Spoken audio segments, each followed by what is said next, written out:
What's up, guys? It's Ryan from the Broad Street Trades, and I'm here again with another weekly Swingler update. No intro here. Let's just jump into it. Yeet! As you can see here, so we took 3 swings here, but we only took and closed 2, but we actually closed Snap from a few weeks ago here. And as you can see here, we took Snap the 25th for 180, closed it for 240 for a 33% gain.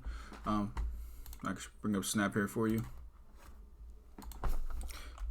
Snappy poo. So I took Snap basically off of a huge demand zone that we had a while ago. Then it came to fruition here. It finally came to fruition that it tapped off this demand zone here and ran up. Get it, maximize this for you.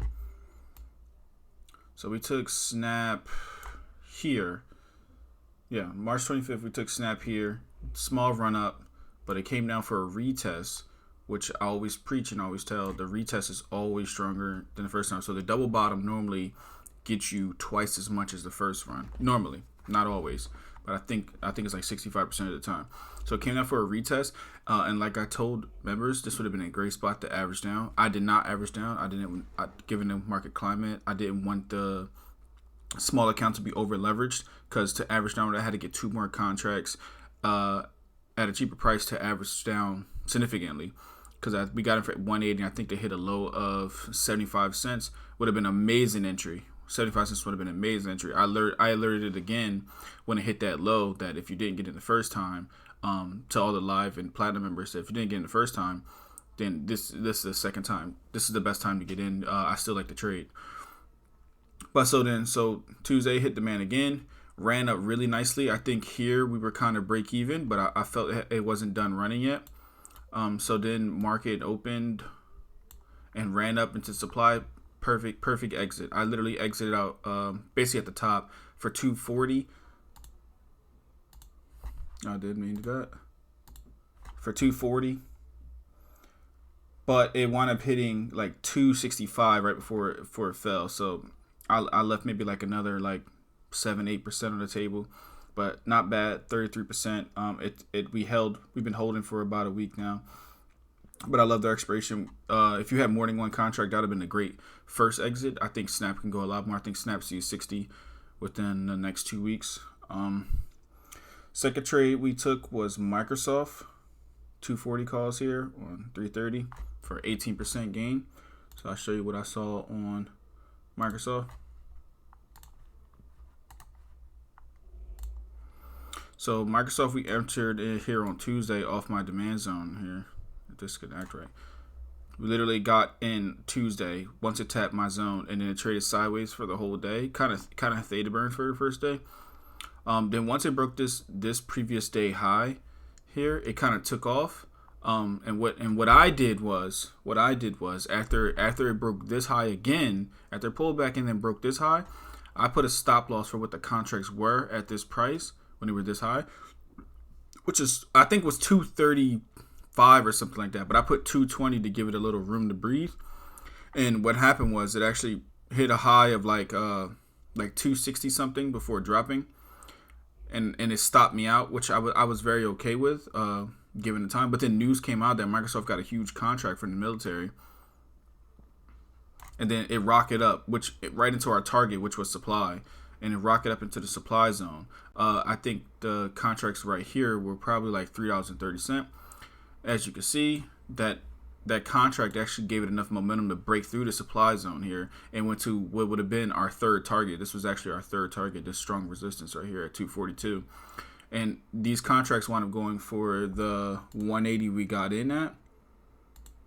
For the 180 that we got in at, 186 that we got in at, to a high of $5. They hit a high of $5. That was definitely the trade of the week. I didn't catch the high. I played it really safe. I didn't have more than one contract because, yet again, market climate was being a little iffy with swings. One day we'll have a huge green day. The next day, market will pull back strongly, or we'll have a huge red day. Next day, the market gaps up. So swinging is being very difficult right now. So I'm being very, very, very picky with the swings that we take. and how many I take. Next one was TAN, which is the energy ETF. That was actually a nice day trade. Well, not a day trade, nice swing also. We got it for 135 out at 170. I actually had two contracts here. I got out one for $2, and I think I got out one for like 140 or 145. I moved my stop loss basically to break even, try to let it run, but we didn't get much of a runner here. So about 26%. If I switch over for you. So my logic behind this trade was that, so the market was running up. Biden was supposed to be talking, so it was kind of risky. I even alerted that it was kind of risky. It kind of was a play off his infrastructure plan. I kind of had a feeling he was going to talk about clean energy and things of that nature. So it was an educated risk. And I love the setup that even if I was to day trade this, I love this setup. So it pushed out of demand, came back down for more liquidity, and then rose up. So what happened is going into the close, I seen it selling off into this demand zone. So I alerted to get in this swing. Alerted it was risky, but I love the setup, and we had a tight stop basically. And the next day, it basically gaps up. I literally caught the top. I had a sell order for $2 just in case, and the market opened. It just so happened to sell me. I feel sorry for whoever bought that from me, but then it pulled back into this demand zone, and I think it might have a little bit more juice to run again. It wasn't too busy of a week, as far as the swings go.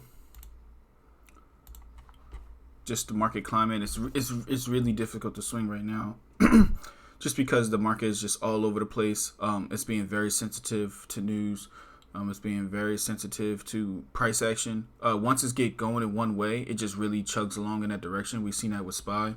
I did call out SPY 4,000 this week, and that was for a lot of reasons.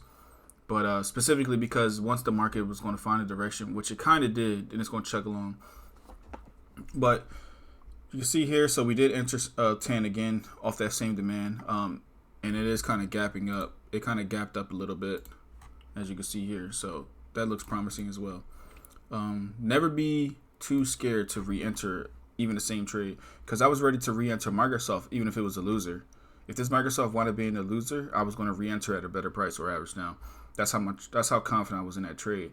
I just wish I held the whole thing.